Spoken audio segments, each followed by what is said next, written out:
Goddag. Jeg har desværre ikke nogen billet. Hvor er du hen i verden? Jamen, jeg skal bare ud i verden. Hvad siger du? Jeg skal bare ud i verden. Ud i verden? Jeg ved ikke lige, hvor jeg skal hen. Nej, men jeg skal ligesom sætte en endestation på. Hvis jeg skal lave en kontrolafgift til dig, skal jeg sætte en endestation på. Ja, det er fordi, jeg vil også sige nej tak til at få en kontrolafgift. Hvad siger du? Jeg vil gerne sige nej tak til at få en kontrolafgift. Det kan du jo så ikke. Men det tænker jeg, det kan jeg vel godt. Nej, Jo. Du får en kontrolafgift. Ja. Og så kan du så klage over den, hvis du vil det. Ja, men jeg vil helt gerne starte med slet ikke at tage imod kontrolafgift. Ja, så man vil du oplyse med dit fødselsdagsnavn eller CPR-nummer. Nej, det har jeg desværre heller ikke. Så skal vi bare have fat i politiet, det ved du, hvad jeg gør. Hvis det er protokollen, så er det det, vi må gøre. Fint nok. Ja. Det er slet ikke fordi, jeg vil udlægge en dag eller dårlig humør eller noget som helst. Det er faktisk fordi, jeg bare eksperimenterer lidt med livet. Hvad siger du? Jeg eksperimenterer bare lidt med livet. Så. Okay.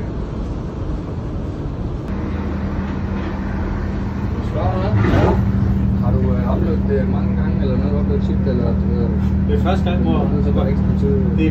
gang, hvor jeg har en person, der overhovedet ikke bare vil oplyse navn og fødselsdato. Ja. Det er første gang. Nå, okay. Men har du fået politiet ud fra og sådan noget? Ja, ja. Okay.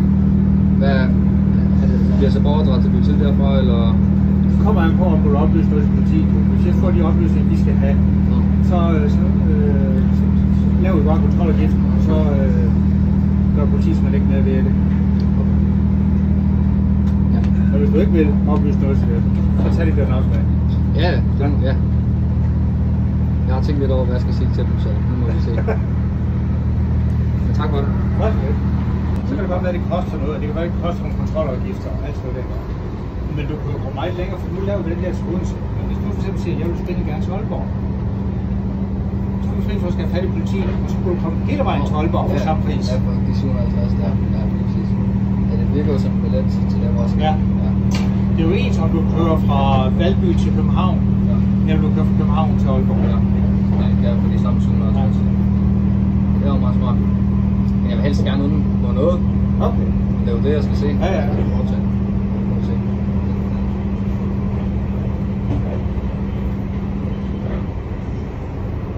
Jeg har prøvet at undersøge en masse om det, og nu bliver jeg bare nødt til at prøve det i praksis, så du... Ja, men altså det er helt og holdt din om, det er din beslutning. Ja, altså det er jo ikke fordi, der er ikke nogen skade sket jo, og der er jo ikke nogen sådan, altså. Nu må vi se.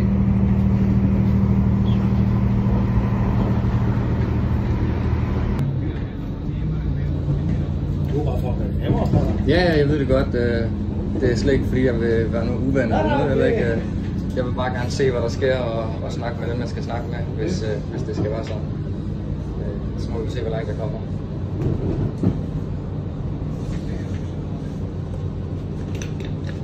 Og hvor dyrt den er med at blive.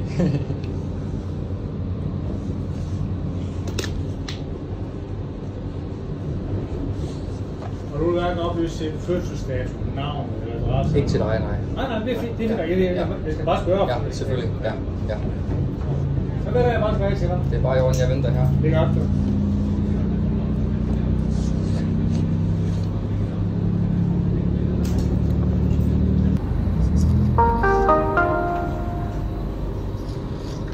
Der kører i øjeblikket ingen tog mellem Holmstrup og Odense. Vi har i øjeblikket spærret begge spor. Det skyldes politiets arbejde. Der kører i øjeblikket ingen tog her mellem Holmstrup og Odense. Vi har spærret begge spor, og det skyldes politiets arbejde. Jeg vender tilbage, så snart jeg ved noget mere.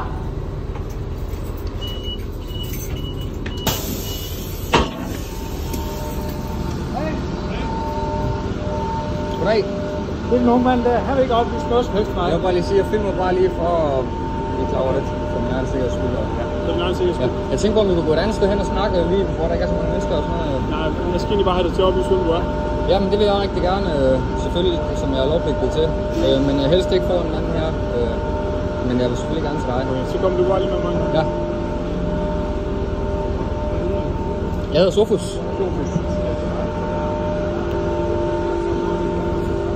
Og jeg lader også være med at filme dit ansigt af respekt og sådan noget. Det er bare sammen. Jeg synes, det er respektløst, men det må du selv om. Nå, ja. Jeg passer mit arbejde. Ja, selvfølgelig. Jeg synes, det er respektløst over for vedkommende der. Nå, ja. Jeg har ellers været meget flink mod ham. Ja. Altså, Prøv at det kan du gøre. Ja. Det rammer en høstmam, så jeg synes bare, det er respektløst. At jeg filmer, eller? Ja, det synes jeg helt ærligt. Jeg filmer ikke dig, jeg filmer bare vores samtaler, altså nede i jorden også. Ja. Sofus, ja. Hvad hedder den med Sofus? Jeg vil rigtig gerne oplyse det. Det er slet ikke fordi, jeg er ude på at lave blade, men det er fordi, jeg er i tvivl i forhold til retsplejelovens paragraf 750, der står også oplyse med navn, fødselsdag og adresse. Og at, den kender du, kan høre, så det skal jeg bede om. Ja, mit navn det er Sofus, og min adresse. Jeg vil rigtig gerne oplyse, hvis du kan fortælle mig, at jeg er forpligtet. Okay, kan du vise mig et sted, hvor det står, at jeg er forpligtet til at oplyse mit fulde navn? Ja, du skal oplyse dit fulde navn, og så ved jeg ikke, hvem du er. Og det gider jeg ikke diskutere med dig. For du ved også, hvis du kigger i den paragraf, så ved du også, at politiet kan anholde folk i den paragraf. Ja, lige præcis. Så nu får du en chance til at jeg gider ikke kvævlere. Jeg vil også rigtig gerne, heller ikke fordi jeg vil lave nogle problemer. Jeg vil faktisk bare gerne have en god samtale, ikke? Jamen, jeg er ikke interesseret i at have en god samtale. Jeg er interesseret i at vide, hvem du er. Ja, det må du også rigtig gerne vide. Og nu skal jeg vide, hvad du hedder til. Så længe du... okay, hvis du siger, at jeg skal fortælle... Ja, det skal du. Okay, så det er Jørgensen. Det er mit efternavn, ja. Men det... Altså, fordi at... Det må jo så være... Hvad er din fødselsdag? Er det 010697? 010697. Ja. Hvor bor du henne?